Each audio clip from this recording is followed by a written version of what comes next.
This podcast is part of the Big Heads Media Podcast Network. For more great podcasts, head over to bigheadsmedia.com. Previously on TV Tuners. Finally, I've combined the flavors of salt and pepper. Stair has a twin brother, also named Stair. It's raining, but none of the drops will get on me. This tastes like shit! How can one man fly two planes at once? And now, TV Tuners continues.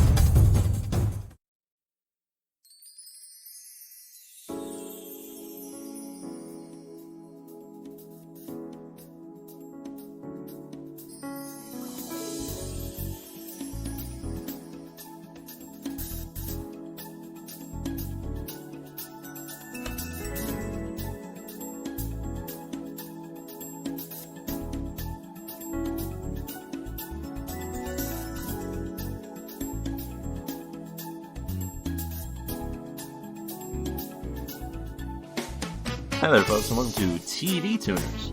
It's a television podcast for the true fanatics. Oh, you think so? Oh? It's a weekly dive in the latest in TV news and reviews. I'm your host, Swanson. With me, as always, is my co-host and... Oh, is that your full name? Yeah. Wow, Kia, you got some real Laugh Factory November 2006 energy going on here. That voice you're hearing is my co-host and grody wizard boy, Stairmaster. Closer! We need to get closer to the lightning! Nothing bad can come of this. Yes! Blood! It's working!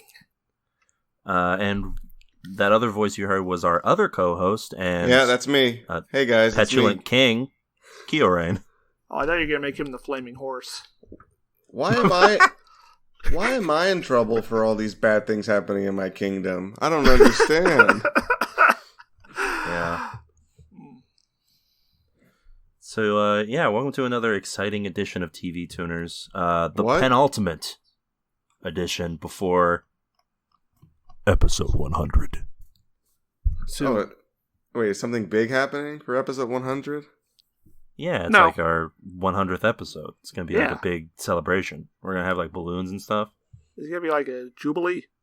Yeah, We Wow. will be forgiving everyone's debts. Oh, that's right. All of the debts that are due from the podcast.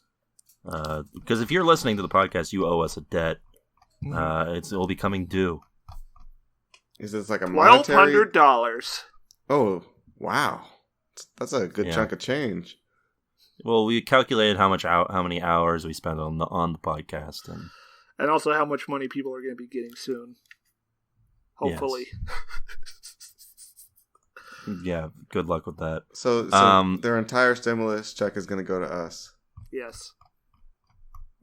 Yeah, Okay. I mean, what else are you going to spend it on? Necessities? Hey, talking about bleach is not cheap. It's true. Those therapy bills are not going to pay themselves. Well, yeah, we haven't even gotten to the parts where we need therapy yet. Just imagine. The bounce arc is approaching. Oh, we'll be fine. Yeah, I mean, I would hope so. This episode's also kind of big, though, guys. Ooh. It's been 2 years. This is our 2-year anniversary right here. That's crazy. No way. 2 years ago. You're lying to me. It hasn't been 2 years. Shut up, No, Swanson. look, you can look it up. 2 years. What More if or I less. said? What if I said it was more than 2 years? No. Okay. Yeah, Swanson, me and Stair are going on strike because you're lying to us about how long we've been doing this. I don't think that's a reason to go on strike, but I mean, more power to you.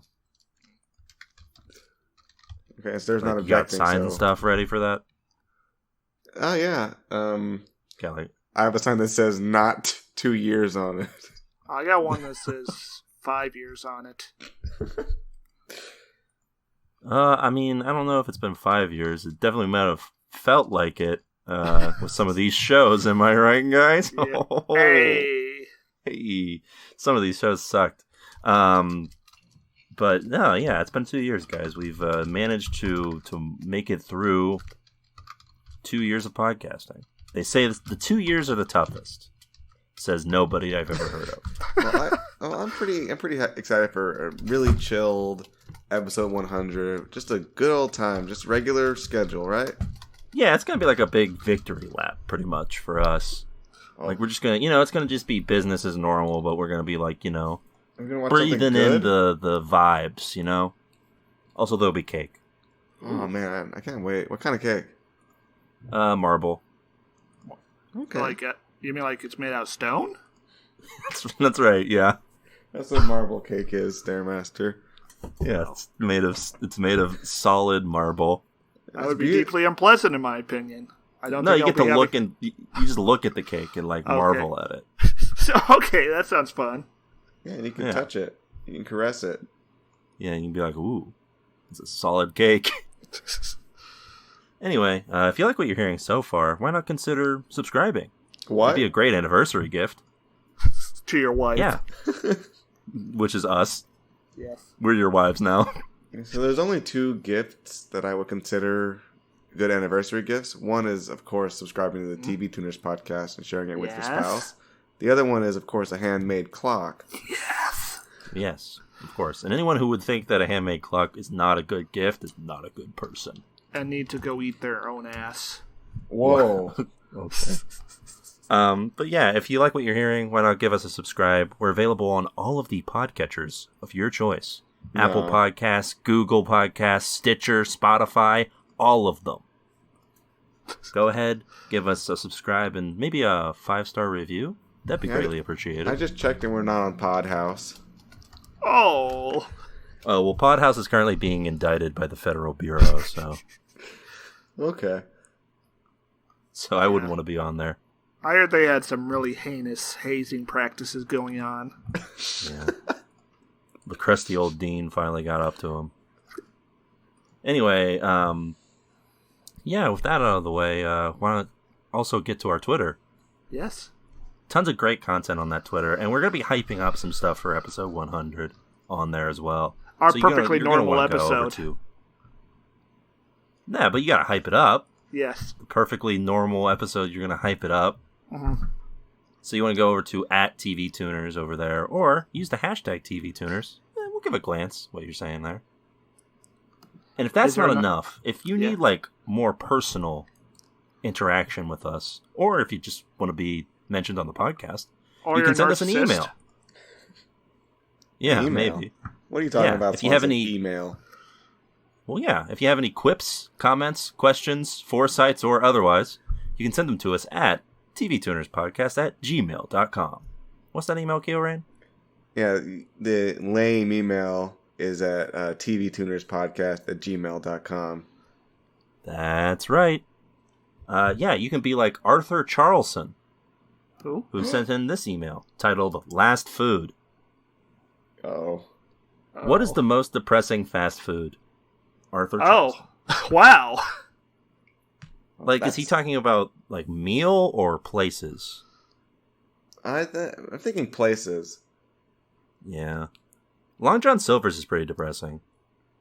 I don't think I've ever actually seen a Long John Silver's. Do they even have them in California? Every time I've seen... Oh, I don't know. They might not be in California. I'm pretty sure they are, but they're owned by, like, a big company, I think. This might be But yeah, controversial. Yeah? This might be controversial, but I think KFC would be the Oh, saddest. that's a good one, I think. Yeah, I don't think I've gone to KFC in a long enough time for it to be not depressing. It seems like a depressing place. I always feel like it's a personal failing whenever I eat there. Yeah. It feels like when I was a kid, though, KFC was, like, kind of okay. Yeah, I Like, haven't it was an alright eaten... place to be. Oh, haven't you know, eaten fast that, food in general, that's gotten worse. Hey, don't With talk fast over food. me. I would never do that to you. Well, he has a point there. Damn. I haven't been to KFC in over 10 years at this point. Maybe Good. more. 15 years, maybe. But Good. That's probably safe to say. It seems like a jovial place to me. It's got a happy man on the front. A happy No. racist man, yeah. Is that confirmed? Has he said the N-word? Like, I mean, back in the 1920s or like the 1800s, yeah, probably. I think okay. Here's my third choice, my outlier pick here. All right. Arby's. That is definitely a good runner-up. Arby's feels like a pretty. I have a story here that actually may make this sound more depressing. Oh, God. So this was a couple years ago. The last time I had like a dine-in experience at an Arby's. My buddy and I, he had these fond childhood memories of Arby's. Don't ask me why. And he was like, we should really go to Arby's and like get some food there. I feel like I've been really craving like the food there. So we get there, Grease? and we go and we get the food, and the curly fries are good. Everything else is subpar. And in the middle of the meal, he just says, "This was a mistake." And I could see the like heartbreak in his eyes, as like a childhood memory was vanished before. Oh God! In an Arby's in like Pennsylvania. I just wanted to say, of the two restaurants that have made me shit myself, Golden Corral, the other one is Arby's. Ooh, which yeah. is not as way worse a tale than yours. Golden Corral is sort of, I guess, the most depressing dine-in. It's not fast food, I guess, but like most like depressing dine-in experience, probably, right? Yes. It seems pretty sad to me. As far as my experience goes, so I'm gonna second Arby's, even though I only been to Arby's once, and I was maybe 10 years old, and I just remember it smelling weird. But I just get a sad vibe from Arby's, especially like the way they desperately market on Twitter, like posting anime pictures to sad people on Twitter who are definitely sad if they're on Twitter looking at anime, like me. And me. Yeah. And Miguel. Yeah, Arby's really gets that social media clout, but it always comes off as like a depressed like Twitter user has taken over the Arby's account. Which I think probably is literally what happened. They just hired some sad guy to run the Why didn't they hire me? You didn't apply. Oh. Maybe you can be the spokesperson for like Bojangles. Is that a restaurant? That's a pretty... It is. It's like a southern fast food chain. Okay, but the question here. My only experience of a Bojangles is when I went to North Carolina as a child, and as we drove past, there were just a bunch of cats hanging outside of the Bojangles. Oh, I have an honorary mention. There's this local burger place, like literally down the street from me, like by the liquor store. And it's owned by this Greek guy. So I ordered a burger and fries, and the fries were just like stuff you could buy from a grocery store. Oh, that's no good. No, that's pretty sad. Now, I don't know if this is going to be controversial or not, but I'm going to add Taco Bell to the discussion here. Valid. Oh, no. I'll take you aside. I don't think Taco Bell's depressing. I think you know what you're getting into when you go to Taco Bell. Well, yeah, I mean, you're at a low point. Wait, hold on. What do expectations have to do with being depressed? Yeah, because I feel like you don't always know what you're getting into when you get to some of these places. Along John Silver's, you pass by and you're like, I feel like it's also passing by a place, right? So most Taco Bells, they look pretty okay. You don't drive past and you're like, oh god. I mean, the location might look nice, but just think about it. What's the mindset for when you're going to go eat at Taco Bell? I have a depressing Taco Bell story. Uh-huh. So I was in the car with my dad. I was like maybe 15. And we were getting food from Taco Bell. Well, he was getting food. I don't like to eat at Taco Bell. And there's this like convertible behind us. This one guy, and there's like 4 girls in the car. And my dad's like, oh, he's probably gay. And then my dad's just like, no, I'm just jealous.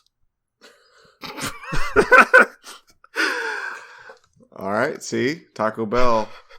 That's Swanson. So your defense is that the places look nice. That's not very convincing to me at all. I don't know. All the other places we listed look pretty terrible even when you're just driving by. Does this mean that McDonald's with the playpens are like the least depressing? Because they look nice? I think McDonald's deserves to be in this discussion, right? There's one McDonald's in my uptown with these mirrors side to side, forming infinite reflections. It's really fancy and ornate. Yeah, that we have a pretty bougie McDonald's here in the area as well. Oh, and the thing is, they had it set up. Yeah, who needs 2 levels in a McDonald's? Yeah, they had this set up like this, before the bougie McDonald's fad came into place. Well, this one's been there for my entire childhood. Mm-hmm. Oh, also there used to be a McDonald's that would had a train car. Yeah, can we just Keo, say these perhaps, things make it pretty not depressing. Can we just say perhaps though that the general concept of these massive chain restaurants and stores is inherently a little depressing? Yeah, I mean probably. Anyway, thank you for your question, Arthur, and welcome to TV Tuners, where we spend 15 minutes talking about fast food. Honestly, I loved that. Was a great segment we just did. Yeah, it was a good time. So let's get into our tweet of the week, huh, Stair? This week's tweet of the week comes from @TheDarkling, spelled with a 3 instead of an E. Ooh, okay. Who was tweeting about this week's program, #cursed. That's a great hashtag. You cannot introduce a character like this and expect me to don't stand. #cursed. Ooh. And below it is a photograph of this man walking through a burning woods up to the camera, and he's a hooded figure, and you can see that there's black ink tattoos under his eyelids. Sort of like the teardrop tattoos you see on Criminal. Yeah, sort of. Keo, I have a question for you. Yes. If I had sent you these photos, just with no explanation, would you have assumed they were the latest bad guy in Star Wars? Yeah, I would think that this is I don't know, Kylo Ren's brother. Yeah, Bilo Ren.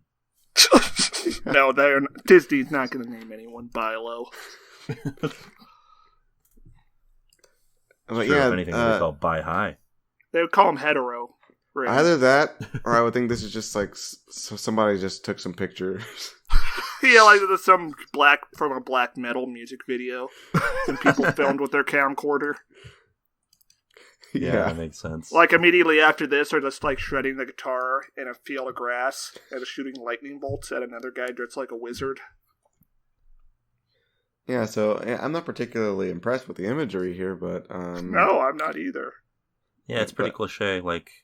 I feel even a pro wrestling. If I saw a pro wrestling vignette that was introducing a character with this, I'd be like, that guy's not going to last long. I don't know if they set a forest on fire just to do a pro wrestling introduction to a new wrestler. They would be canceled. Yeah, hold on. Did you think they set the actual forest on fire to record this Netflix show? No, but if it was pro wrestling, maybe they would do that. Well, Vince McMahon might, yeah. Anyway, do you guys don't stand this guy? I don't stand this guy, and I don't stand this tweet. Ooh. Oh, actually, I guess I do stand this tweet. It's an interesting look at human psychology. Oh? In what way? Yeah, I mean, this is sort of the demographic of the people who don't agree with our TV opinions. The people who think Harley Quinn's good, apparently. No, I'm not I'm gonna leave Harley Quinn out of this. The people who think Perry Mason is good. Yeah. Yeah, fuck those people. Yeah, I don't know. I guess I can see on some level thinking this is fun, I guess. It's a fun cliche. I guess he just aspires to be this guy. Someone who's so hardcore you can just walk through a bunch of flaming stuff and just stare blankly. Yeah, we've never seen that in any popular character in popular culture before, right? No one's ever just sort of walked through fire and made it an indelible image. Hey, it's okay to have a guilty pleasure or two. Yeah, so I'm going to tune in on this tweet because I agree. I stand this guy. I don't stand this guy. I stand the original king of stepping through fire, Seth Ruff. And that's a tune in for Final Fantasy VII. That's right. Okay, guys. Yeah, I'm gonna tune out on this. Hold on a second. I don't know. I'm not supposed to be on my phone during the podcast recording. You guys have yelled at me about that. I've been in trouble. But I just got a text message from a number I don't recognize. Oh, don't read it then. Well, I read it. Don't recognize it. It's not important. I read it already. Oh, fuck. And what I'm seeing here, so it's 2 messages I got, actually. The first one is an image. And it's showing like a cemetery with a bunch of gravestones. Can you recognize it? No, but the text kind of it says 100 graves. Oh. That seems like a normal amount of graves for a cemetery. Wait, 100? Yeah, 100. Isn't that what we're coming up on that episode, aren't we? Well, that's a weird coincidence. Yeah. Huh. Must be nothing anyway. Okay. It's just a coincidence. Maybe. I mean, if it was a threat, there's only 3 of us. So 97 of those graves. Hold on. What happened on episode 97? Isn't that the episode where Keo's lawyer shot Keo? Ooh.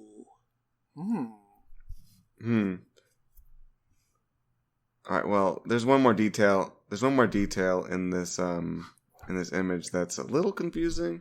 I'm not sure what the deal is, but 4 of these graves appear to be freshly dug, and there's a shovel next to them. But there's only 3 of us. Only 3 of us. This must be bad for someone. That would be truly heinous. Oh, we haven't seen them in a while. Well, the crab's around. Ever since we hired that marine biologist to properly identify sex, and he slit his throat. Wait, maybe they mean the intern. Oh, the intern. Yeah, that guy's probably got a lot of enemies with all the posts he makes. Yeah, for sure. I mean, listen, judging by the history of the podcast so far, I would say it's totally okay for us to ignore this warning sign. Yeah, you're right. And not do anything about it. Okay. So should I turn my phone off? Yeah, probably. Probably a good idea. Yeah. Okay. So yeah, with that out of the way, what'd you guys watch this week? Anything interesting? Anything fun? Just more Gundam Wing. They're going back to space now. And the rival guy rebuilt the main guy's Gundam so they could have a duel in Antarctica. Oh. That was cool. Yeah. He was like, the main guy was like, I'll repay your favor by killing you. And the rival guy was like, I'd like that. Yeah, that's how I talk in that one, huh? Yeah, that's badass. Nice. I wish I could live my life like that. Yeah, I wish I could be like Kyo-Rain. I'll repay the favor by murdering you. I would like that. Yeah. But instead, you're like, I don't kill bleeding hearts or women.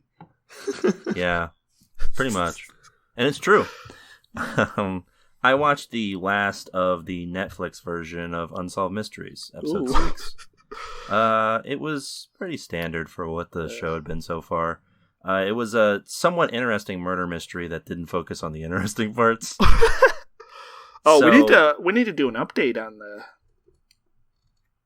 We found out some pivotal information that turns out on Unsolved Mysteries, the TV Tuners episode we did of it.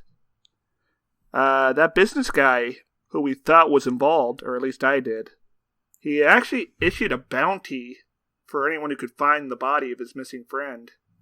Like 2 days after he went missing, which completely changes the dynamic. Yeah, which maybe is something that they should have uncovered. Yeah. Yeah, they could have mentioned that on the show. Well, why is this show so trash? I don't understand. Yeah. So the mystery is somewhat interesting in that a man is supposedly killed by his ex-wife. Yes. And his body burnt and then disposed of in various places. And one of the ex-wife's daughters is involved in this. She witnesses it happen. But protects her mom for years until finally she's set to give a confession in court and then mysteriously disappears as well. Oh my god. So you think, that's a pretty good mystery, right? Wow, she had information leading to the arrest of Hillary Clinton. That's right. But instead, what they seem to focus on is the first part of the mystery, which is the pretty much open and shut case of this guy got murdered by his wife. Like, all of the other daughters that are still alive pretty much say that's the case. There's no, like, mystery here, really. The actual mystery is what happened to the daughter who was set to testify, and that part gets sort of glossed over real quick. Why do they do this to us? Yeah, I don't know. It's just not, like, entertaining. They also have a part at the end where the two remaining sisters believe that their sister might be buried in, like, one of their mom's old houses. So they have a guy do, like, some sort of test where he's, like, testing the ground to see if there'd be, like, any indication that there might be a body under it or something. And then at the end, they just say there was no evidence. So it was pointless. There's no reason to do that. That is remarkable. So I think I have to change my grade on Unsolved Mysteries. I think it's a 2 now. Okay. Yeah, I should mention fair. we did, for what we watched, we did watch an episode of Unsolved Mysteries, the original, together, literally just prior to recording this. It's true. It was all about Alcatraz. Yes, the one sin we railed on the new one for doing, this one also did, but this one was pretty badass. Yeah, they actually had a guy, like, swim to see if you could actually swim from Alcatraz to the bay. And he was in a Speedo, and you could just see this huge bulge out front. Yeah. And that was what Stare was very focused on. Yes. I mean, the rest of it wasn't much to write home about. Yeah. A lot of it's just about Alcatraz, which is pretty interesting, honestly. Yeah. And these guys, like, they went all out to escape. Like, respect to these convicts. They freaking turned an accordion into a little air blower and to a tire pump. So they could inflate their raft made out of raincoats. Kia, what'd you watch? Anything interesting? Yeah. I watched this. I watched anime SpongeBob. Mm-hmm. Excuse me. You might have seen, like, a while ago, there was, like, it's from the 90s. No. I'm not referring to that. You might have seen a while ago, there was, like, this SpongeBob anime parody thing. What? I think I recall this, yeah. Where they turned SpongeBob into, like, this gritty, serious, ultra-violent anime series. You mean like how that one guy just, like, converted Akira into replaced Akira with the cast of The Simpsons? Oh, yeah, kind of like that. So Art Kira. So back then it was just like an intro that someone animated. Now they actually animated an episode. Wow. Like, I think it was about 12 minutes, I think. And it's I don't know what I think of it. It's it's out. The word I had for it was captivating. Oh, good. You love to hear it. It's like it has like a Japanese voiceover with subtitles. Oh, okay. And it features a story where Bubble Bass, the guy who makes a really specific order and then hides the pickles under his tongue. Oh yeah. I love that Swanson remembers that. Of course, SpongeBob is like an indelible memory of my mind. I remember the specific order part, but I don't remember hiding the pickles. That's like the crux of the episode, my man. Yeah, like it breaks SpongeBob because he thought he made a mistake, but he was actually hiding them under his tongue. Oh, I'm thinking of the guy who's like diddling when he's taking an order, and Squidward is just like, very bold of you today. No, different guy. Yeah, different guy. And don't forget the pickles. Yeah, he's a one episode character, but very remarkable. Yeah, basically they made the story where that Bubble Bass stole the Krabby Patty formula. What? And Squidward went to go fight him. And was he got Krillined. He was like savagely beaten. And Sandy and Patrick are onlooking and saying like he wanted to fight him alone, so we're just watching, I guess. So like SpongeBob, where's SpongeBob? he he got the news late that Squidward went to go fight him, so we went after him. And How did he get there? Did he drive his little boat around? No, he can't drive. Okay, just making sure. What do you mean his little boat? Yeah, the whole thing is he can't drive. Well, I don't know about this universe. Yeah, well, he's running and his shoes still squeak even though it's very serious. So yeah, it was interesting. It was fun. All right. 5 bags of popcorn. Okay. Oh, okay. All right. Yeah. Well, with that out of the way, let's get into the TV news, huh? Yeah. The hubbub around the TV. Let's huddle around the TV for warmth. Ooh. Okay. It'll help if we press our bare skin against each other. Are we cold? No. Okay. You guys know the refrain by now. It's Quibi. Quibi. Q. Guys. Yeah, Q is here, and don't post that on Facebook because we don't need the account to get banned. Or Twitter. Both of them, I think, are doing it. I was about to do that. So yeah, Quibi is moving into August, and it looks like they're preparing for some big names to come to the streaming service. Names that I think even Keo's heard of. Ooh. I'm a TV novice. That's right. Yes, as we describe it. Kevin Hart's new action show, Die Hart, just premiered. Okay, sure.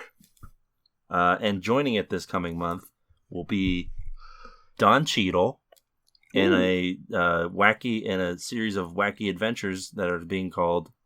Or sorry, no, he's going to be in a sci-fi thriller called Don't Look Deeper.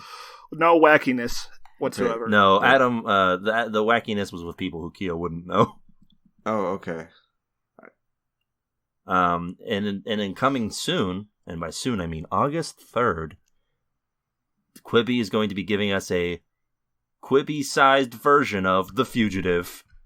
Oh, fuck you. Starring Kiefer Sutherland. Oh.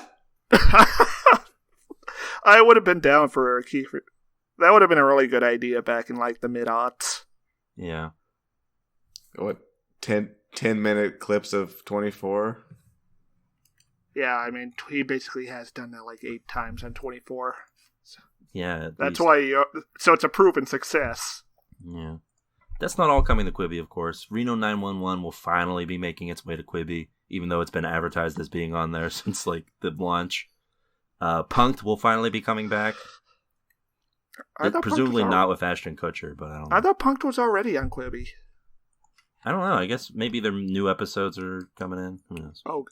Oh yeah, they're calling it season 2 of Punk'd.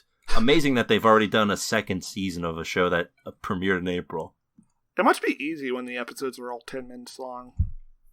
Yeah. And a trademark big get for Quibi. Will Smith is going to be hosting a showcase for up-and-coming comedians. Will Smith, well-known, hilarious guy, right? Oh, wait a minute. He's hosting a showcase, but these are all 10 minutes. Yeah, you got 10-minute sets. That's like two comedians. At best, yeah. Showing their 5 or like minutes. just one comedian comes up there and does 10 minutes. So why do you even need Will Smith to host? Well, you need Will Smith's name on it. Yeah. Just call Otherwise, no one's going to watch. watch it. Who watches jokes? You're right. Comedy is dead. Just imagine it's like 8 minutes of Will Smith introducing the guy. Oh, he gives his life story. Yeah. Will Smith being the guy to host a comedian showcase seems odd because I don't recall Will Smith being a stand-up comic. No. I'm pretty sure he got into the game via rap. Yeah. That would make more sense to have Bruce Willis do it, but he's kind of problematic. He can be a music. He can yell. Yeah. Go, "Whoa!" Do you think he's going to get up there and just like recite some classic like Fresh Prince lines? Like he's going to get up there and be like, "Why don't he want me, man?" Yeah. And everyone will laugh. Everyone's going to be like, that. I remember that line that made me laugh. Didn't make me laugh this time. No. Or like, do you think he's going to be like, this one's for Uncle Phil? Rest in peace. Whoa! Oh, Jesus. Kill. What was that? Oh my God. Kill! Are you alright? Yo, you okay? Yeah. Someone threw a brick. Oh my god. Whoa, Wow. through the recording studio window? Yeah. Okay, oh, there's a note attached. Oh my god. As everyone knows, we do record remotely due to the pandemic, but You know, I Keo got does the record studio. in the studio. Because that's where he lives. Yeah. Alright. So, the note says... It's just a 2-word message here. I don't understand this. We'll say it, maybe we will. I honestly can't make heads or tails of this message at all, guys. Like, I Well, can read it, but I don't understand. Like, what are they saying? just say it out loud. Let me put it up to the camera. Okay, and I'll read it out fourth loud. host. It's a Morse code? No, it says host. fourth host. Fourth host? Look. See? Fourth host. Fourth host. Fourth host. Fourth. Is that like fourth meal? Maybe they were trying to type out Force Ghost, but like they got screwed up by the autocorrect. Oh, But that's probably, Yeah, one of us is going to become a Force Ghost. Oh, wait. Yeah. How did these newspaper clipping letters get autocorrected? I assume it was maybe they used a machine to put them on, so there wouldn't be any Yeah, fingerprints.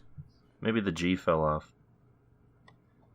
No, I'm thinking maybe there's some kind of fourth TV Tuners host. That's impossible. Maybe there's okay, hold on. Maybe there's a ghost that's been here the whole time. And that's the host. Ooh. How is that a That's been host? trying to, because it's been around. Its presence is available to us. Yeah, but to be a host, you have to be, on the podcast talking as an equal to the rest of us. Oh, Well, yeah, maybe they're gonna talk. Soon. Maybe you've been hearing him. The listeners have been hearing him or them this whole time because of ghost Yeah, do not magic. assume the gender of the ghost, please, sir. We gotta do a paranormal investigation, clearly. Okay, well, wait a second. And the only way Look to at that. yes, Look, there's another message on the other side of the note. Read this. coming soon is the fourth host, and then you'll Oh. die. What? That's a much longer message than the first part, which seems confusing. Like, I don't know. It feels like maybe they should have just spread out both of the words on both sides. Yes, Give that's both actually- sides some love. Actually, much more clear. I feel like Yeah, it was like yeah. it was way more clear in the second part, and I feel like you could have just saved yourself some time and made the first message clear. Yeah, so whoever's sending these notes, please just try to be more concise and less. Yeah, like listen, I understand that like magazines aren't like super popular or anything at the Yes. time, but like wasting paper like that isn't great either. So, do you think there's still going to be a ghost? Yeah, probably. I think we should cut funding to our security systems and hire a paranormal investigator. That sounds logical. Yeah. What if there's a physical being who, picked up a brick and is throwing it through the window? Or you Okay, think but what if a ghost did it? I think it's just a guy warning us about the ghost. Why would they use a brick? Because the door's locked, right? Yeah. They can't come in there. And give No, you the door's not locked. I don't lock the door. Why would I do that? Oh, well. Oh. Well, that's even more odd. Yeah. Okay, wait. and, I understand that like this scenario is like pretty dire, but like, why don't you lock the door? That seems like something that we should talk about. Well, I mean, sometimes Samsung comes by, and Wait. he sleeps on the couch. You have a friend named Samsung? How Yeah. have I not heard about this? Are all of your friends brand names? No, just Samsung and McDonald's. Oh, okay. Oh, no. You got a friend whose name is McDonald's. Yeah. Okay. So you guys aren't mad that I'm letting in these strangers into the studio? Well, if they're your Nah, friends. what's the worst that could happen? Okay.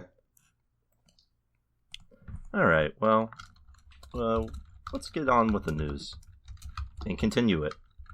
Yes. Okay. What's the next news story, Swanson? You guys remember that show we watched a couple weeks ago? Nope. No. I'm talking about Perry Mason, of course. Oh. That show about that show that's ostensibly about a defense attorney, but in this one he's sort of like a detective. Yeah, apparently in they like, do the Netflix thing where he doesn't put on the Perry Mason battle armor until the last episode or whatever. Yeah, so that's nice. That's good. Well, HBO seems to have enjoyed the rating success of Perry Mason and renewed it for a second season. Ostensibly one where he's, doing lawyer stuff. Well, I mean, maybe it'll be better once he becomes an actual defense attorney, but what we watched was some of the most boring, drab television I've ever come across, so that's a tune out on Perry Mason Season 2 for me. Okay, preemptive tune out. Yeah, I feel like the writing was like my main issue with it, so it probably won't get any better unless like they just do a whole sweep of the writing staff. Well, not just the writing, also the editing, the camera composition, the score. What else? The pacing. Yeah, like everything about it just was like a sleepy time show to go to bed. Yeah, did they even cast anyone interesting as the bad guy? Tatiana Maslany is one of the bad guys. The lady from Orphan Black. Who plays like 1,800 roles. Never heard of her. Bye-bye. Oh, all right. Well, usually I'm the one who doesn't know the name. I didn't know that name either, but I'm glad Stare doesn't know the name either. Yeah, it's okay. You're normal. Apparently the show did really well. More than 18 million people were tuning in for its premiere, and damn! While that number has almost assuredly gone down since then, it's been pretty decent. Are we safe? Do you think that person threw a brick through the wall because of our Perry Mason review? Oh, wouldn't it have mentioned Perry Mason on there? There have been some people mad at me for dissing Perry Mason. Oh, or maybe there's going to be... They want a fourth host who's going to support shows like Perry Mason on the program. Oh, I mean, it wouldn't really help any because we would still not like them, so it would still be a tune out, but I guess it'd be a start. Every journey begins with one step. Well, it also says we're going to die, so maybe the fourth host is just going to run the podcast, and it'll be a Perry Mason podcast. Yeah. Oh, yeah, they're going to turn to the Perry Mason podcast. All Perry Mason all the time, but only the new show. Hey, Swanson, quick question for you. Just kind of wondering. A minute ago, I didn't see that whiteboard behind you, but now there is one. What's up with that? Oh, huh? Yeah, there's a whiteboard behind you. You're blocking the message with your head, so maybe move your head, your big head. Okay, yeah. What's it say? It says... I could look around and read it, but I think it's easier if you do it for me. It says 100. Wow, and it's written in cursive, too. Oh. Interesting. Yeah, did you put that there, Swanson? No, I don't know. I mean, I had a whiteboard that was like around, but it was like in the basement. So it's not that it got all the way up here, and I didn't notice it. Must have been in the zone. It's probably nothing, right? Or a ghost. It could be a ghost. Maybe they were just getting started on a math problem but didn't finish. Oh. Yeah, most math problems do start with around 100, so the journey of a math problem begins with a single step. That's what they say. But yeah, I wouldn't really worry about it. So, what is the zeitgeist consensus on Perry Mason, though? That's what I want to know. Apparently they love it. Yeah, apparently the show is, like, moderately positive, with most people saying that, like, it probably wasn't, like the story's a little murky at times, but the acting is good.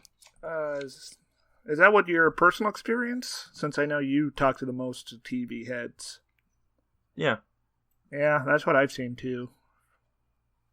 I guess we're just cursed. Are we snobs? Are we TV snobs? I would, I don't know. I feel like we're hard to please, probably. That's fine. Well, okay, maybe it's okay to like a TV show. It's okay for you to like Perry Mason. We just don't. Maybe we should stop eating this expensive cheese and crackers while we're watching the pods. I mean, watching the shows. But it tastes so good. Okay. Well, what about the expensive wine? We can keep that. No, that's good too. We spend all of our podcasting money on cheese and wine, Yeah, I'm and starting it's worth it. Yeah, except for the kidney stones. What were we talking about? We were talking about the next news story, right, Swanson? Yes, NFL.com. Yeah. Speaking of sports, Sports! people have been in a vain attempt to get sports back in the recent months, because everything's reopening. There's no pandemic anymore. Things are great.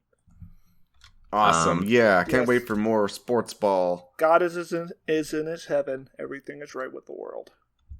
And preparing for its return is the MLB, which would normally be in the middle of its season by now, but is now going to have a truncated season due to COVID-19 restrictions. A season that has 0 fans in attendance.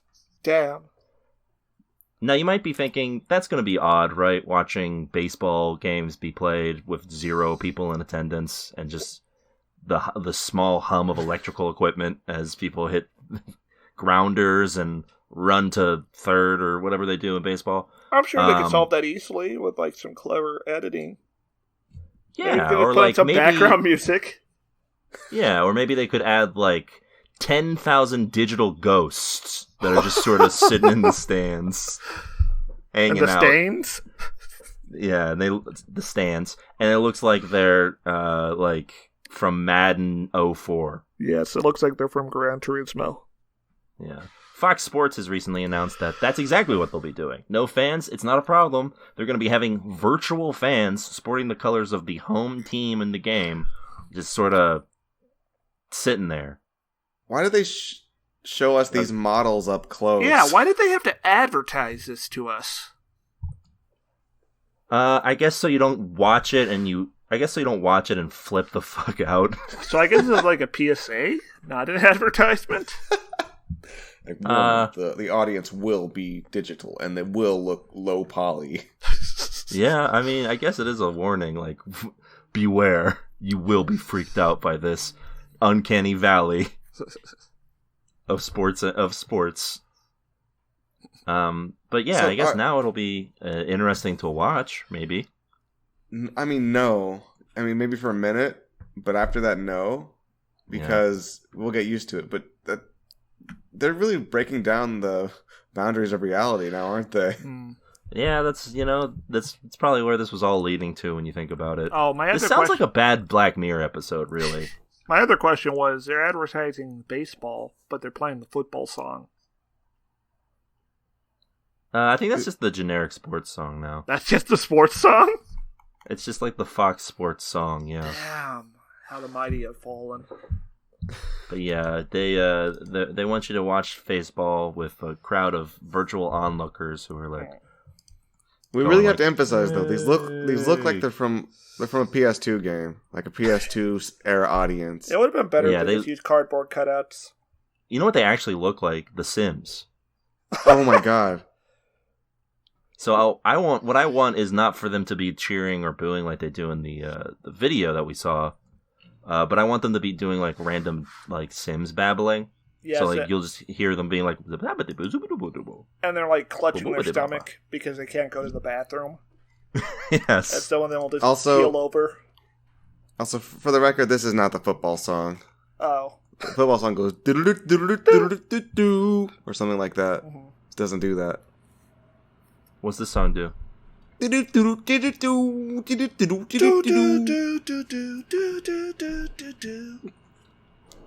That would be cool if that was the song.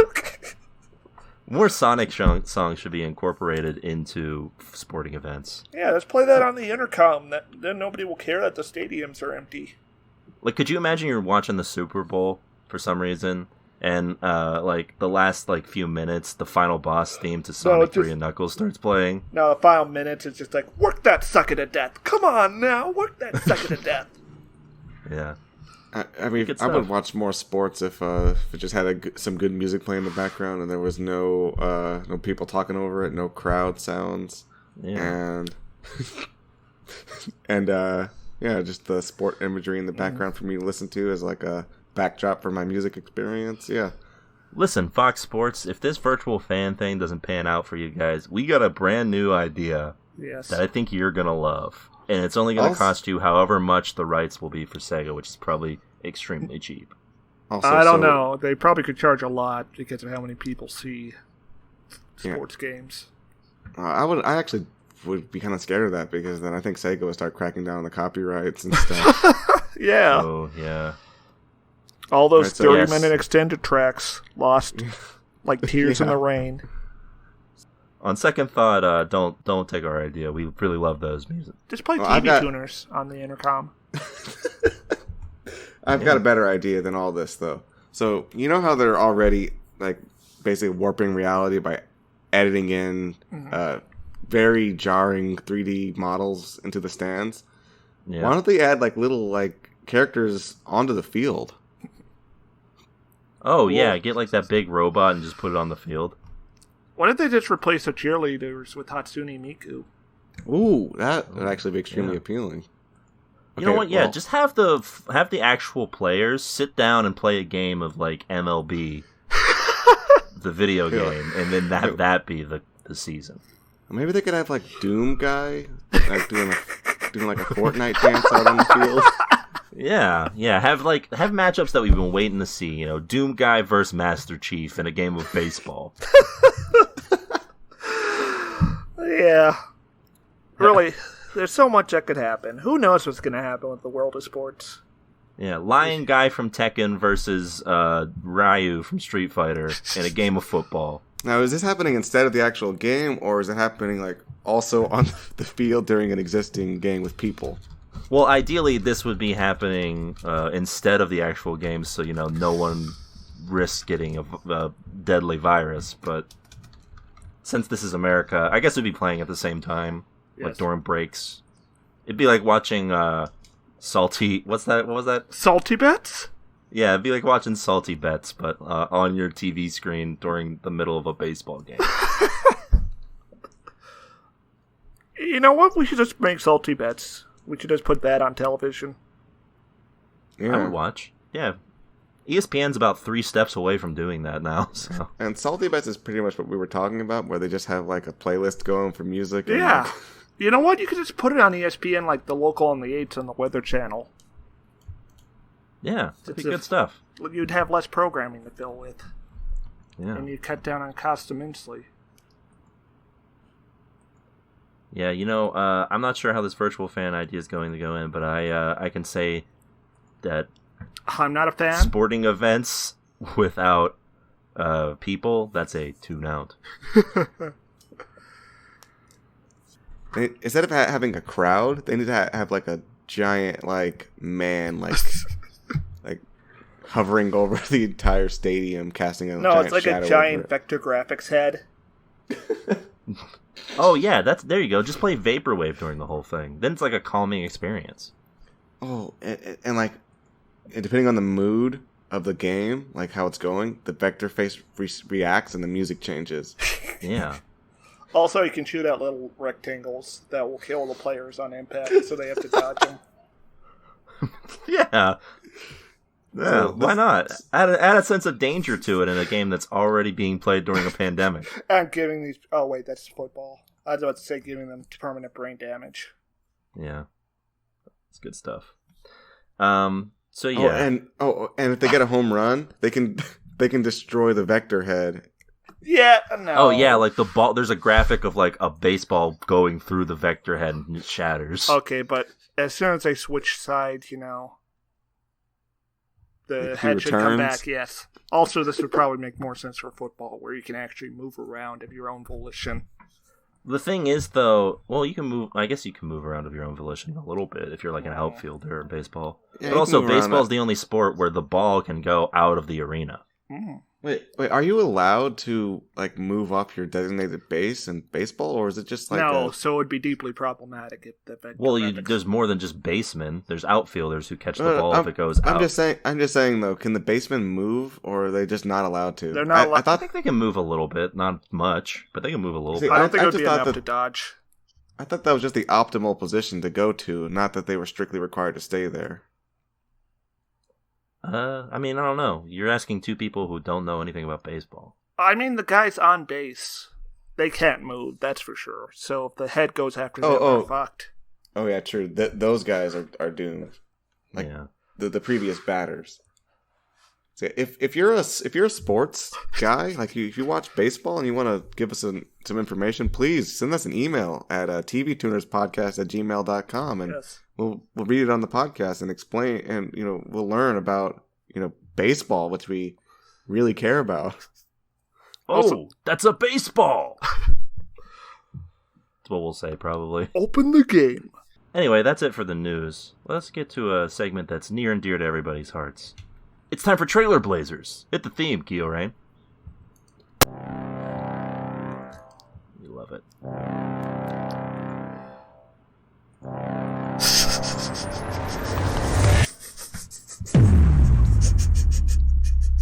That's right.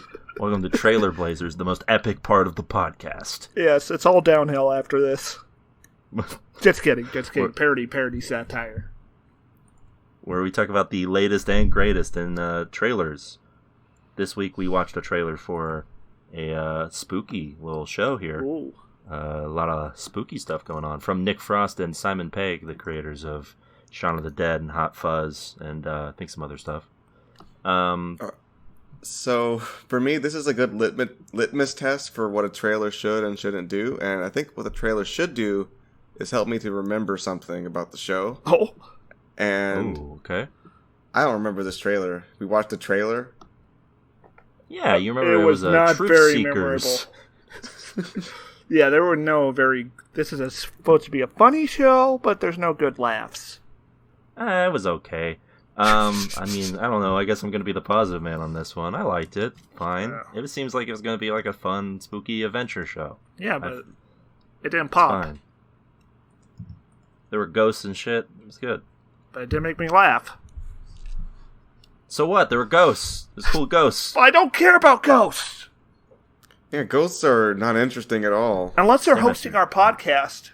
Stairmaster, look behind you. I don't see anything. But it feels a lot colder in this room now. Yeah, the window got opened up. How did that happen? As you said, you don't care about ghosts. The window opened up. I saw it plain as day. What? Huh. Oh my god, Swanson, do you see that? What? The stairs wall is bleeding. Oh, that always happens. This house is built on an Indian burial ground. Okay, well, does it bleed in the shape of hashtag TVTuners100? Whoa! Yeah, look it. Right above the window, it says it. Wow. Too bad this is a podcast and not a web show. Well, we're still freaked out. Wow. Jesus Christ. Maybe they're mad that we're talking about this trailer. Or, yeah, maybe they're mad that you guys are bad-mouthing this thing. Oh, that would probably make more sense. Especially the part where you said you don't care about ghosts. That probably made them mad. Alright, I'm sorry, Ghost. Yeah, the impression I got from this trailer is that the show might be okay, but I'm not interested based on the trailer. Yeah, I'm probably the more positive man because I'm aware of the works of these people, so I would be... I am too. I'm more attuned to it being a positive thing here. Yeah, but you're a cynical jackass by nature, Stairmaster, yeah, you're so... right. I'm a huge asshole. And I'm a TV novice. I don't know anything about these people. Well, they didn't do TV shows, really. They did one, but they've mostly done movies. Well, I'm a movie novice, too. Oh, okay. Wow, Keo's a real novice on everything. Yeah. All-around novice. A real dunce when it comes to TV. Real simpleton. What a fucking pleb. Yeah, what a bleep. Oh. Wow, I can't believe Stair said a slur at me. Oh, sorry, I just moved to the room. Well, I am wearing a dunce cap that I don't remember putting on. Also, the dunce cap does have the slur I just said on top of it instead of the word dunce. I think you should get rid of that. You should burn that. Well, I can't take it off. Oh, why not? It's not coming off. Oh. Oh, dear. Wait a minute. Now the words are changing on that cap. It says 100? Those weren't even words. Wait a minute. I guess this means you're like 100%. like 100. Like on a 100 grading emoji? scale, I think. No, yeah, you were like charging, and now you're at 100% of your capacity for No, comedy. Oh, good. It would be nice if we Okay. said jokes on TV tuners. No, that would be really annoying. Yeah, I think no one would like the jokes that we come up with. Yeah. Yeah, people want a sobering look into the grim world of television. Yeah, here at Television Tuners, that's what we provide. Anyway, yeah, I'm hopeful on this trailer. I'll agree there wasn't much here, but it seemed fun. That's I'll give it a a light tune tune out in. on this program. Well, that's the Oh, thing. right. Usually they put the best material in the trailer. So either they did... This is also called a teaser, so I don't know if it's really a...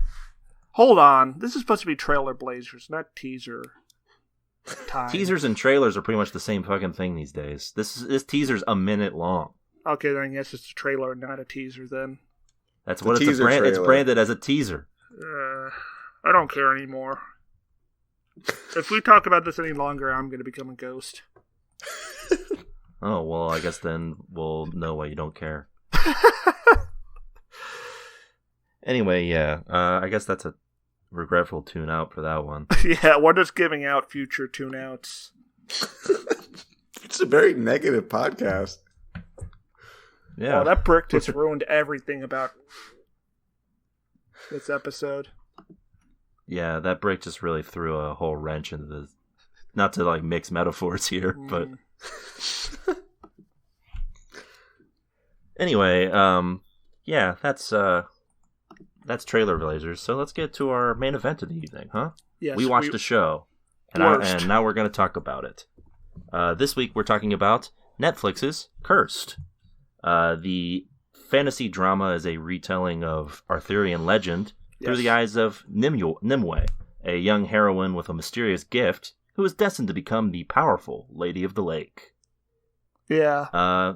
We watched it, and guys, I'm excited to learn if this is a cursed program or if this is a blessed program. Oh, I think we already know since we saw it. But let's go! Well, we have to learn the TV tuners consensus to know if we're going to tune in or tune out on this program. Yeah.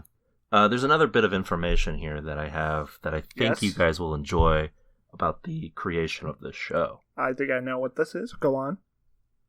This show is based on a graphic novel that, or not a graphic novel, sorry, a regular-ass novel. Oh, No. a regular-ass novel. Yeah. Written by RoboCop's 2s.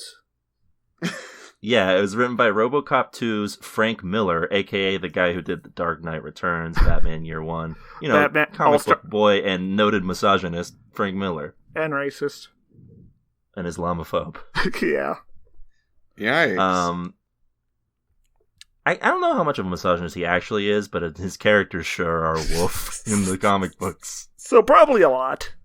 But co-written by him, so it wasn't all him. It was another guy named Tom Wheeler who, looking him up, did the now cult classic, thanks to Community, NBC show The Cape. Oh. What's that? That's a some show? Yeah, it was some like gritty sort of superhero show. The whole joke was that it lasted a very short time, but Abed and Community was like super into it. That's where the classic 6 seasons in a movie line came from. Oh, so I really appreciate that now. It'll always have a footnote in pop culture thanks to Community. Until we forget about Community. Because we're out of That water. seems unlikely, maybe. And China is invading India. Who knows? Just imagine trading 1,000 Blu-ray sets of Community for 1 gallon of water. I'm prepared for that scenario. That's why I have a bunker full of Blu-rays of Community seasons 1 through 3. Those are the only ones people really want, probably. Yeah, that's why I've been working on privatizing the water industry in several South American countries. Wow. Wow, Stair's really been putting to work. You're making some moves, Stair. Well, I'm proud of you, man. Thanks. Yeah. It's all for the cabal. This is what we call #big money moves. What's the play? Well, I'm waiting for you to tell me what the play is. Apparently, So you're the guy. I'm kind of wondering, Stare, should we let Swanson in the Cabal? He has nothing of value to contribute. Oh, that's really mean. You're right. The Let's give him Cabal? a chance. Swanson, you got to prove your worth by recapping this TV program. Solo? No. Yeah, and you'll talk about the show, and Stare and I will either disagree or agree with what you have to say. Oh, okay. So, yeah, all right. We open up this first episode of Cursed here, and we get a little like overlay of some like mountain areas, while like there's a little subtitle here explaining like, I guess, who Nimue is. Yeah, I thought True. I thought she was like a lady of the. I thought she was like a fae type individual in the mythos of Arthur. She is. I think that's why she has magic abilities. That's why these people are killing people with magic, because they're fae. Wow. Well, it seemed very Yes. human. Well, yeah, they're disguising their. Yeah. They Sorry, say Theo. a dozen times throughout the episode that she's Faye, Oh. Staremaster. Well, Yeah. typically in like the Celtic and whatnot mythology, they had like fae were like these weird eldritch beings that didn't subscribe to typical human morality and were constantly pranking people, often in fatal manners. Well, I think what they're going for. I think what we're going for here, Kia or Stare, is a retelling. Hence why King Arthur is a black man. Oh, they should have made King Arthur a girl. Yeah, they should. Yeah. I mean, that would fit. Yeah. It would also might be more interesting, maybe. Who knows? Wait, is King Arthur actually make an appearance in this? Oh That's- my god. Did you watch the show? I remember his dad made an appearance as the bumbling king. The mercenary that she meets is and it says his name is Arthur. Who do you think that was? Oh. The cartoon character? It's a common name, Swanson. Yeah, What? in Arthurian legends, yeah, it is a common name for King Arthur.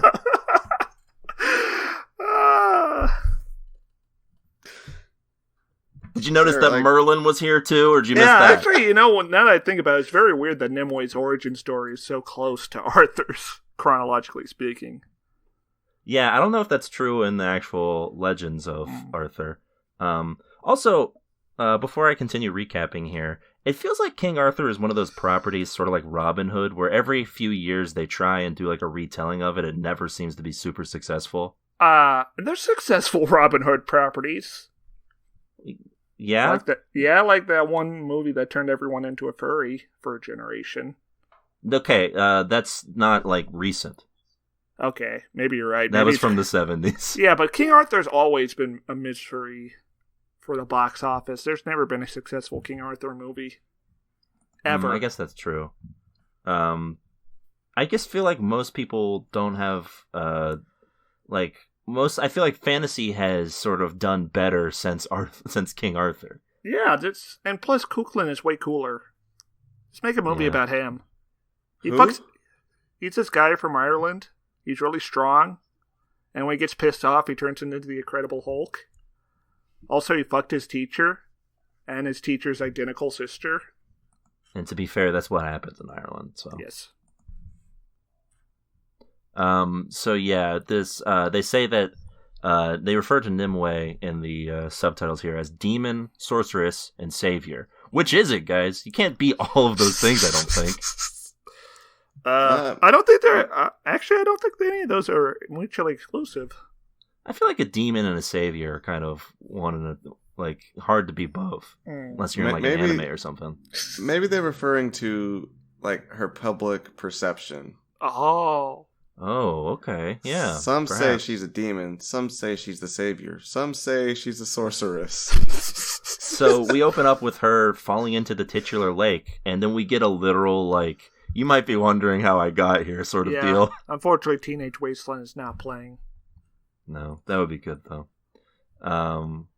Or like Immigrant Song or something. Which so would we be get introduced- appropriate for like the Saxon invasion. Yeah. So we go back to like her prior to dying, and she's in this small little village here. Yeah, it's we pretty meet this shitty. shit kid who comes back later for a important Mhm. part. Anyway, yeah, this little shit kid's like, are you gonna race me today or something like that? And she's like, not today. And then I have to go to half-assed CGI land real quick. This is an improvement, I guess, on Netflix's set design. It's better than those forest shots from The Witcher, I think. That's a little true. Bit, like maybe 20%. This show kind of reminded me of The Witcher in certain manners that we'll get to. Really not a strong way to open, though, with this unimpressive CGI. Yeah, where she's like looking at like flowers that are like flying all over the place, and is this where we see the birds flying in the circle? I wonder how they got all those birds to do that. I think wait till we're actually like into the show before we start giving us the unimpressive CGI. That's gonna take us out of the show. Yeah, maybe wait till like the end of the show or never. I am impressed. I am impressed they got a real deer for this scene. Yeah, until it gets killed. I'm pretty sure it's no longer a real deer. Rest in peace. Yeah, so she's going through half-assed CGI land. She meets a deer that gives her a premonition. The deer's just like murder, kill, death. Yeah, this would have made more sense if this was like a majestic elk or something. Yeah, not just a deer. I feel like getting an elk is more expensive, though, so deer it is. So then we get flashbacks to more interesting events than what's currently going on. I guess to entice us, but it sort of just made me frustrated that I'm watching this moment instead of like one of those ones. Like, wouldn't one of those moments been like a cool opener? Yeah, this needs more of an inciting incident. Yeah, instead of like people in town don't like her, so I feel like this is really muddled. So this guy shows up and he's just like, yeah, whatever, witch. And but they're all Fae. Yeah. They're not all Fae. I think she's Fae and they're in like a human village. I think the idea is that people don't really differentiate between witches and Fae at all. Yeah, it's the medieval times, Stairmaster. They're not exactly bright. You're right. So this guy's like laying down insults, and then she does some of that Fae magic and just like breaks his bow into his arm.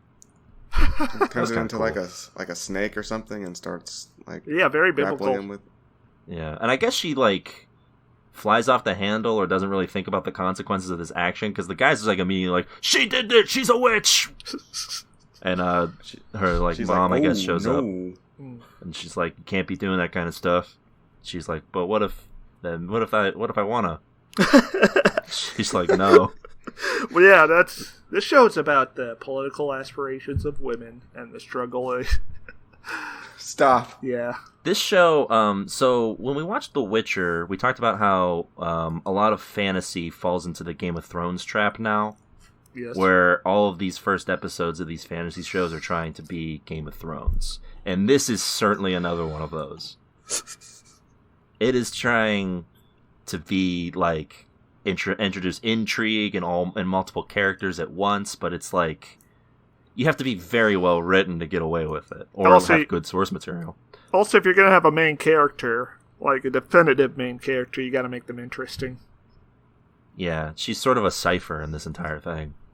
And like, so we get to this part where I guess they're having the weekly witch meeting or something, because they're all hanging out around this fire all of a sudden. Yeah, the eclipse comes and they're determining who the new summoner is.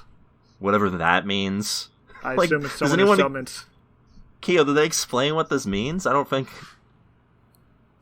No, I don't think we're supposed to know what it means. I think all we're supposed to know is that we're supposed to stay away from her. Yeah, I was getting major Final Fantasy X vibes from that. Yeah, it's just vaguely ominous, I guess. But no, they don't really explain what the summoner is. But it's apparently a pretty big deal. Yes. And a confession to make: I'm not too well versed in Arthurian legend to know if that's actually mentioned in it at all, or if they're making it up for the show. Yeah, me either. Same. All I know about it is from Fate Stay Night. And the but I would say materials. That you should assume that most people who are watching this show are not going to be like, oh, I love King Arthur, that's my shit. I'm so up to date on all of his stuff. Maybe she's gonna summon Saber. Oh, okay. That'd be better. Yeah, better show if she showed up. But for me, it's jarring when people just suddenly start talking about a summoner and like, you're the summoner now, and that means something, but we're not going to say what it means. Yeah. Also, during that scene with the shit guy who gets the bow in his arm, he does a thing we talk about a lot on the podcast that I absolutely hate, which is explains the backstory of the character to the character. Yeah, it's like it happens again in the episode 2 of Merlin later. Just have him make fun of her for not having a dad and leave it at that, and then maybe she can explain to someone else. I mean, that's what he meant by that. To be fair, that's kind of what he was doing. He wasn't saying it to her; he was saying it to his friend in front of her. Yeah, like, but it seems like a making friend sure would she have could known hear what it. was up. I don't know. I just feel like there are better ways to do it. You could just be like, yeah, that guy, her dad died or like abandoned her or whatever. And then she's just like, and then like, instead of him being like, didn't your dad abandon you for this, and this? Oh yeah, that's. He started talking to his friend about it. Then he turned to her and he was like, "Yeah, you're abandoned and you're trash." And it's pretty sad, huh? Now I'm gonna leave. I don't like that. So she doesn't want to be summoner, I guess, like real bad. So she leaves, but her friend, who is listed as Pim, I guess, is like, "Well, I'm coming with you at least until you leave on a boat." I guess is what. She's going to the Desert Kingdom. So since it takes place in literal England, where is this Desert Kingdom? The Sahara. She's going all the way around. Okay. Yeah, boats do that in this time period, right? Yeah, let's just go to North Africa. It isn't like Spain is in the way, preventing. No, it should be fine. Well, I think maybe they just have different geography in this fictional program. But yeah, are they just like? Is this just like a fictional world they live in now? But it's King Arthur. Arthur's here. He's literally the King of Britain. Well, yeah, but he's not a king yet, and his dad is apparently not his dad. Well, or maybe he is. I don't know if that's like a reveal that we get later. But or maybe his name is just Arthur. Playing his dad is younger than Arthur. Looks about as young as Arthur.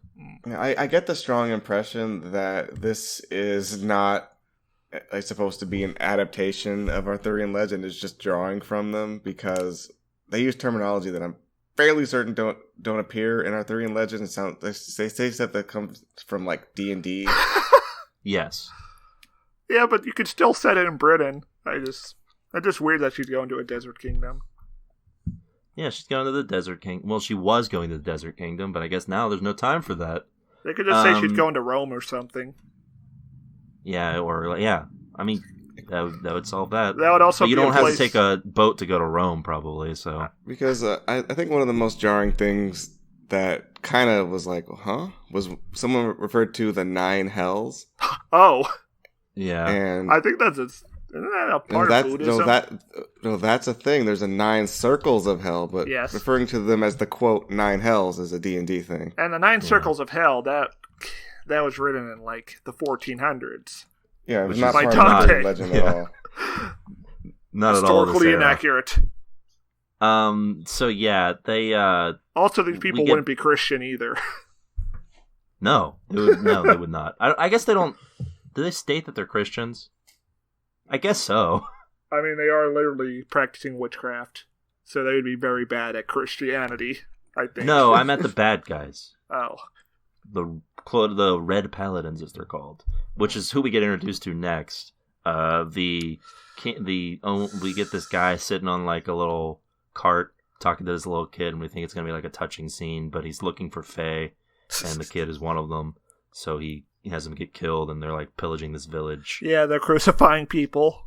Yeah, so I guess they're Christians. I don't think that God wants you to crucify people. Yeah, I think that's the symbol's supposed to mean something else. Yeah, since that's what pagans did to Christians. Yeah. Or maybe they're pagans, I don't know. I guess they'd be cool with the witchcraft, though, if they were pagans. I don't think Christianity exists in this world. Of not England. I don't know. It seems like that's what they're going for, but I think it's just like they're a quote-unquote religious group. Yeah, well, saying 9 hells doesn't imply Christianity because you would just, say hell. Yeah. They're just a secret religious group that we don't know nothing about. Also, they'd probably be wearing crosses. Yeah. And as if that guy wasn't, like, bad news enough, we get a look at another dude who's going to be even more hardcore. Because this fucking Sephiroth-looking motherfucker comes out, walking through a forest that's on fire, straight to the camera. How can we not don't stand him? Yeah. Then this guy has, like, face paint on. Well, I'm assuming it's tattoos, but it looks like he's got some face paint under his eyes. He's a regular badass. This dude's ready to slaughter. So yeah, then we've got Merlin shows up, and it's the classic Merlin y'all know and love. He's young-ish and drunk, and vaguely like Jack Sparrow. Yeah, I think Merlin's kind of fun. Yeah, he's he's more fun than like the other characters we had been introduced to so far, so that's good. He's got like a fun little swagger to him that makes him more entertaining than almost every other character we introduced to. Yeah, I mean, there's nothing really, I don't know, groundbreaking about his character, we'll say. Yeah, it's pretty standard stuff, right? But I don't know, if you take this show like not seriously and take it to be kind of like a fun, like silly show, it's kind of amusing watching his scenes, right? Yeah, I think this is the most entertaining outside of like maybe Arthur, because I feel like that's the most like actorly actor in this, other than like maybe the bad guy is the guy who's playing Arthur. I really didn't mind the acting in general. There was definitely some good acting moments throughout it, like little subtle things. Yeah, I think for the most part the acting's pretty solid in this, and really the parts that fail it are parts of the writing. Mainly like the story, like the plot, because it seems to go on a lot of different places in this one. Yeah, just like our real Arthurian legends, which are just a bunch of hobbled together stories of people making things up as they go. I guess in that respect, it is very authentic. Yeah. So yeah, they're Merlin has like some people go and like try to assault Merlin. I guess assassinate him or whatever, but he's just like... Oh, yes. Yeah? It's a very Game of Thrones-ass scene. Yeah, Merlin, I feel, is the one who feels like the most like a Game of Thrones character. Only in Game of Thrones, no one would take Merlin seriously. I really found the dynamic between the king and Merlin, like, actually genuinely funny. Yeah, I thought it was pretty good. It's kind of funny. Merlin, I think, has some of the best scenes in the show. Yeah, they should have called the show Merlin. Better show. Yeah. Imagine if there was a show out there. A man title in charge at the top of the show. Yeah. That was the big problem, right? Oh, you know what? They should just make a show about Morgana. She's also a wizard. She's in this show, apparently. She just doesn't show up. She's evil, though. She's bad. Yeah, but she could have an on again, off again with Merlin. Oh, yeah. Since that is I believe that's part of its legend. It's him just laying pipe with everyone. Yeah, Merlin's a notorious hound. And then getting trapped in a magic tower as a result of his infidelity. Yeah, Merlin was a wild guy. And he seems like a wild guy here, too. He was a wild guy, and he had a wild hog. Wild hogs! Also, did you guys enjoy The King? Yeah, I thought he was very funny. I was bemused. It was like like if Joffrey had lived to be like 20-ish. Wait, bemused or amused? Stare. Amused. Okay. My favorite part, in fact, the only quote I have written down is when he's talking to Merlin. He says, "We want rain, Merlin," which I thought was very funny. Yes. I just love the concept though of like badgering a wizard to solve your problems.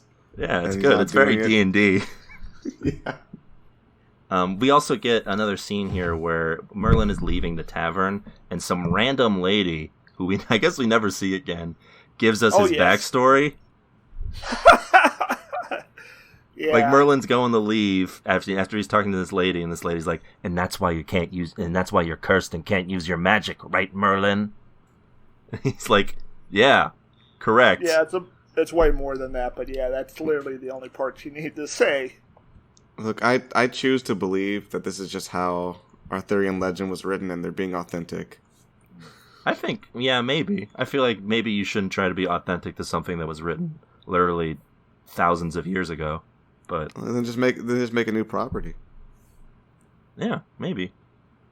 Or just adopt the Fate Stay Night version of Arthurian mythos. So are you is a candidate for the Antichrist? So Stare, are you suggesting that we need to have a Netflix Stairmaster adaptation of Fate? No! All right, you heard it here, Netflix. That's what Stairmaster wants. Oh, what would be worse? Give it to him. A live-action adaptation or a CGI adaptation? They're going to do both. Like in one program or just two separate ones? No, together. So yeah, Nimue makes it to the port city that's going to take her to the desert, and it's just like a soundstage. Was it just me that made it looked like sort of glaringly like a soundstage? That's a problem I have with not just Netflix shows, but like I think the CW does this a lot too, where it's like they don't do a lot of the shows have like a hard time hiding how like obvious the limits of their budget are sometimes. I'm not gonna say it was great. I didn't notice, but I was not impressed with the set. I'll say that. Yeah. And she gets there and like the boat's not there, even though it was in like her, I guess it was in her vision or something. And Pym is like overjoyed, like, oh good, I guess you get to stay. And they have sort of a medieval shopping montage for a little bit here. Yeah, because they're women. Yeah, women be shopping. Did you guys know that? I knew that black people drive like this. Uh-huh. Or white people drive like... Oh, they do be like that. It's funny because it is true. So yeah, she runs into King Arthur, who is playing a tune for some reason. Does he give a reason for why he's doing this? No. I guess to make money. I'm guessing he's just trying to pick up some pocket change out on the street. And maybe some ladies. To lay pipe. Yeah, because this Arthur is prepared to lay it down. Okay, true. He does immediately scope out Nimue and say... He's got like the Terminator overlay, and he's just scanning everyone. Yeah. And like, yeah, he immediately like is like, oh, I believe you dropped your juggling equipment. And she's like, what? And he's like, yeah, you hi, I'm Arthur. And I guess this Stairmaster didn't make anything of this. This moment where this guy who looks like an important character came up and said, I'm Arthur. Yeah, I was kind of zoning in and out. The show didn't really capture my interest until the third act. Yeah, so she meets Arthur, as in King Arthur, Stair. And King Arthur. They go to a pub for some drinks, and as you do back in the day, some things never change. So they go to... Sorry. So yeah, they go there, they hang out. We get this scene that I don't know what to make of it really, because it's both kind of fun but also ridiculous. I think, I don't know. It was fun. It was just fun to me. It was fun, but there's a reason I think it's ridiculous, and I'll get into it. The scene itself is fun. I think there's some camera choices that they make that I think are ridiculous. Okay. So we get in there. This guy, this like gross dude, sits down and is like, "Let's play a game of dice." And he wants like a kiss in return or something from Nimue. He's a real nasty, rude man. Yeah. How dare he? And he's like, and she's like, yeah, sure. And so she uses her magic to make sure that she wins the game. And there's like this close up on the dice as they land, and then it cuts back to his face, and that's fun. That's kind of funny. The second time they do it, though, she does it again, and then there's an intense close up on the dice. And it just made it like I don't know if it was part of the comedy or if it was just like a... Okay, I took it as part of the comedy because I found that genuinely funny. I mean, it was it was funny, so I wasn't sure if it was intentional or not. I don't know. I can't tell sometimes with this show if it's supposed to be funny or not. Yeah, like the choices. But it was a comedic scene, so I'm going to give them the benefit of the doubt and say that that was on purpose. Yeah. So then she makes the chair fall out from under him, and she runs away with Pym. And meanwhile, the guys are shouting like, "Witch! Witch!" Everyone's like, suddenly everyone in the town is just like gearing up on their horses to capture this lady. Yeah, it's like almost Monty Python-esque. Yeah. She manages to escape, I guess. What happens here? She reconvenes with Arthur somehow, right? Yeah, they're hiding, and he comes up behind her. Oh, yeah. Does nothing at all. I think Arthur did something to help her. Yeah, something. Yeah. It's something like that. And this is where we get the sword fighting scene that's also flirting. Yeah, later that night, they have a intense sword fight. We're gonna sleep together at some point scene. Wait. Were you guys detecting sexual tension in that scene? Yeah. Were you not? You just enraptured by the innuendo? No, yeah, it was definitely very overt sexual tension. Hold on. If that is King Arthur and he's Nimoy's love interest, does that mean they're going to get married? No, because presumably not anyway. His actual wife is also listed in the cast. Because if what was her name? Guinevere. King Arthur's wife? Guinevere. If she doesn't exist, then why you wouldn't have a reason for Lancelot and King Arthur to have a falling out. No, yeah, Guinevere and Lancelot are both going to be in this, but who knows? Maybe they end up shipping Lancelot and Guinevere. Or maybe there's going to be a polyamorous ending. Oh, yeah, maybe.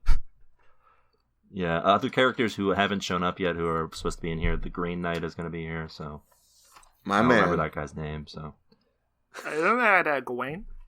Yes. No. Yes? And also Percival is going to be in here. So nobody cares about Percival. Well, yeah, that's why he's recurring, and all the other ones are main cast. Arthur. I kind of like the guy who's playing Arthur here. I looked up his resume, and apparently he played young Barack Obama in the show Barry, or the movie Barry. Sorry. Mm. So that's something, and I could kind of see that. I assume this is a movie about Barry White. That's why I said young Barack Obama. Yeah. Yes. Oh, yes.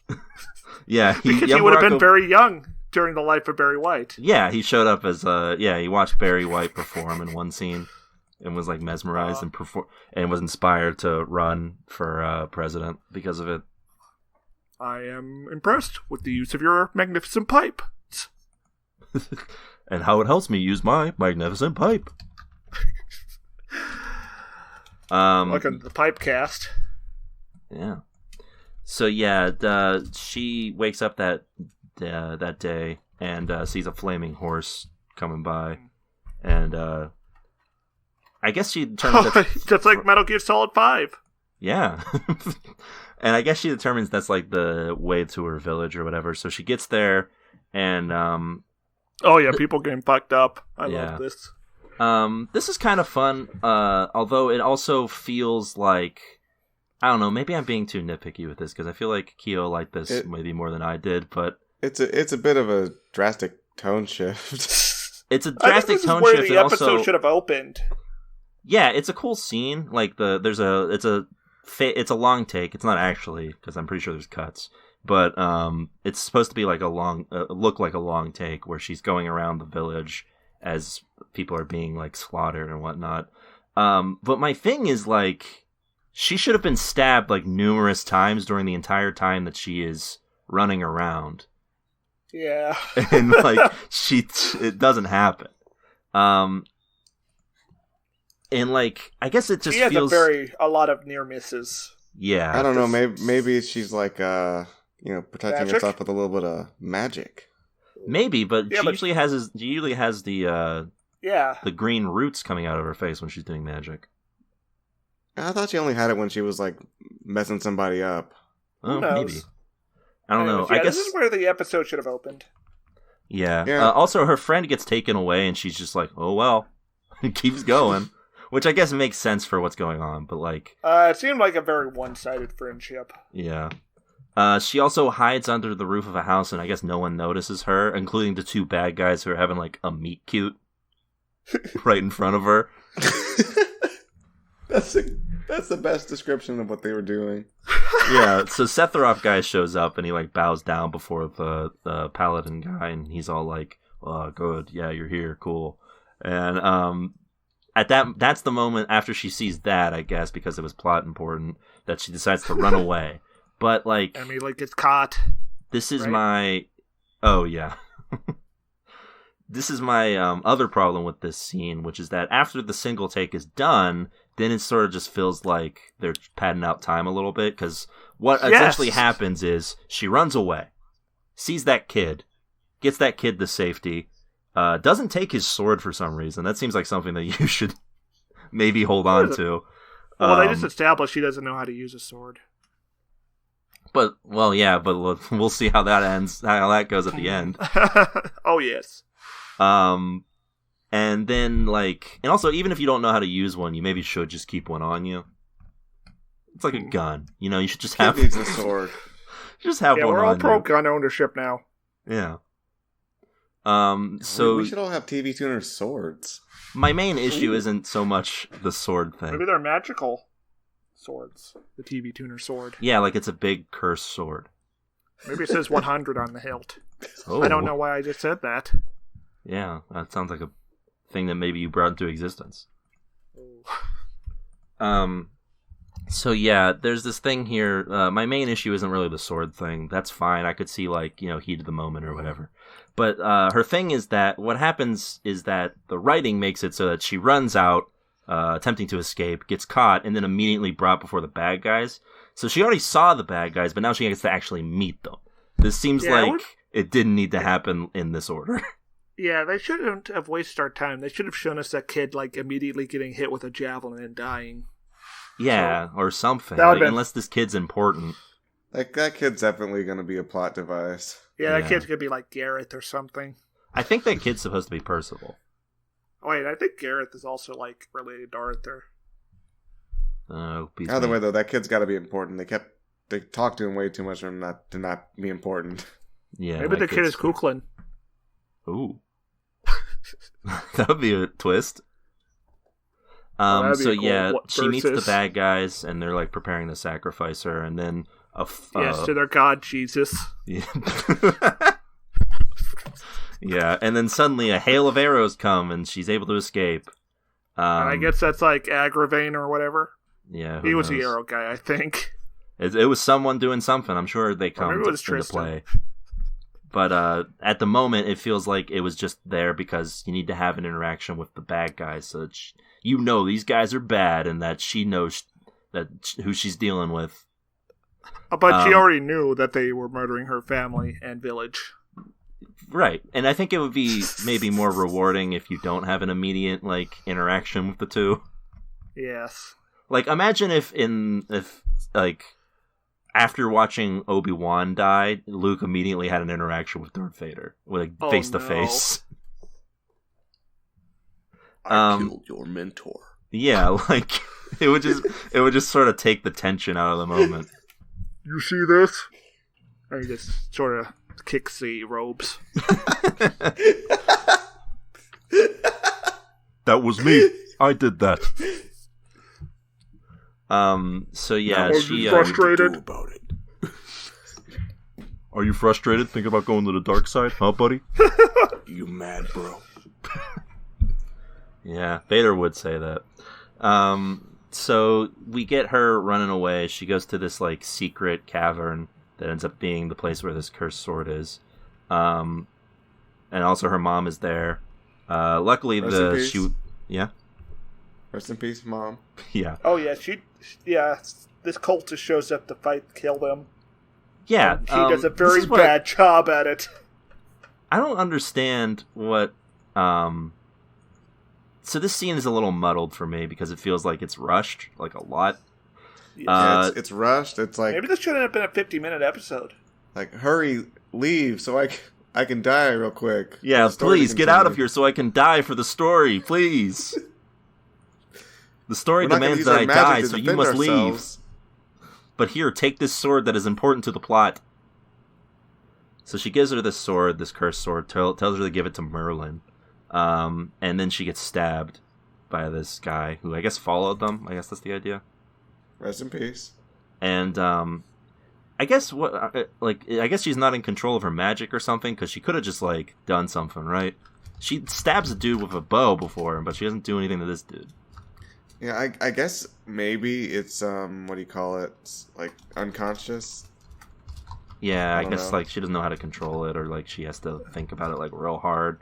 And I guess it's hard to think about it real hard when your mom just died in front of you. Yeah. But she runs away, and we cut to Merlin, and he's doing some spell stuff with like this unwilling servant. This guy was like, "Are you sure we should go out in the lightning?" And he's like, "Yes, do it."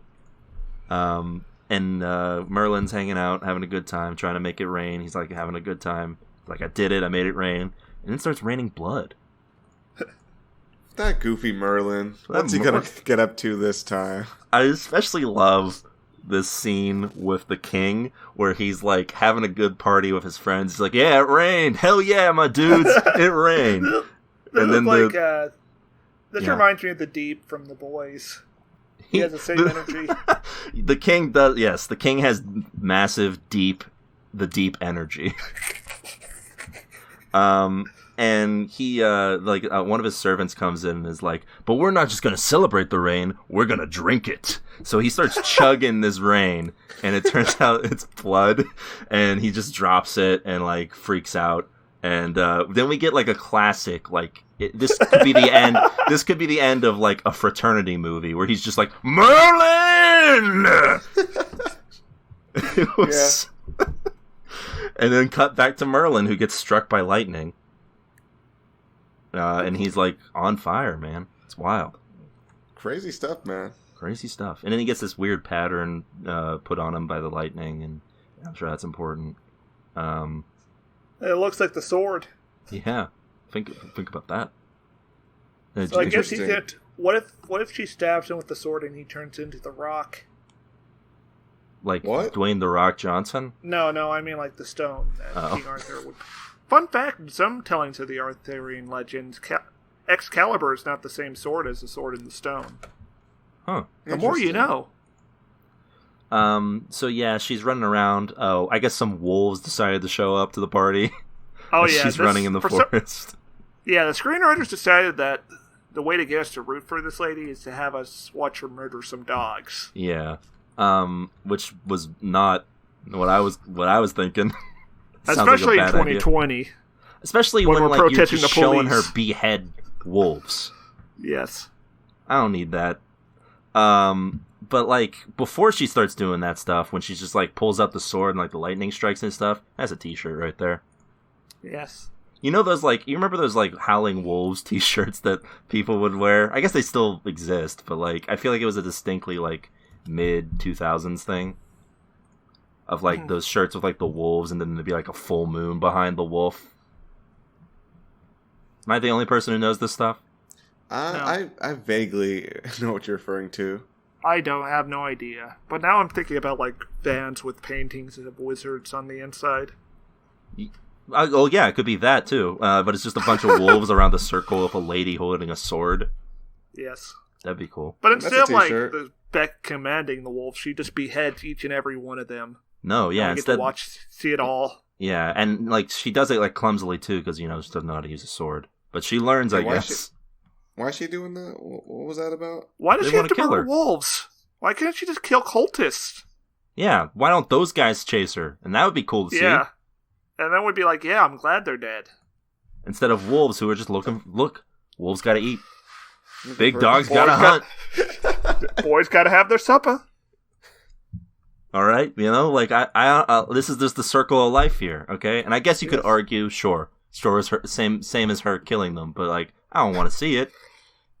Yeah, and she's not gonna eat them. No, So it's just Look, wasteful. Look, it's a Wasteful. level 1 RPG encounter. Yeah. 2d4 wolves attack. Or just have her fight skeletons. To be fair, if this were a D&D encounter, I don't think she'd be able to handle all those wolves by herself. Yes. Yeah. She would need Arthur's stat. Skeleton Stairmaster. That's not a level 1 encounter, Sorry. Yeah. Well, maybe it's like half a skeleton, like it's crawling at her like the Terminator. Okay, yeah. Well, why would the skeleton be there, though, in this story? Maybe she's running out of the cave and she runs into the catacombs. Ooh. And there's just some bone boys, and one of them crawls out of the grave while the others are just like, I can't get out because I'm all broken.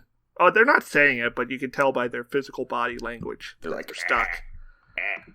Like maybe there's just a skull that's trying to climb its way out by rolling against the wall. This is becoming a different show. Yeah, a show that I'm not as into. What? These are funny bone boys. Yeah, I don't think I need funny bone boys right now. So then we get this super radical blood splatter on the screen.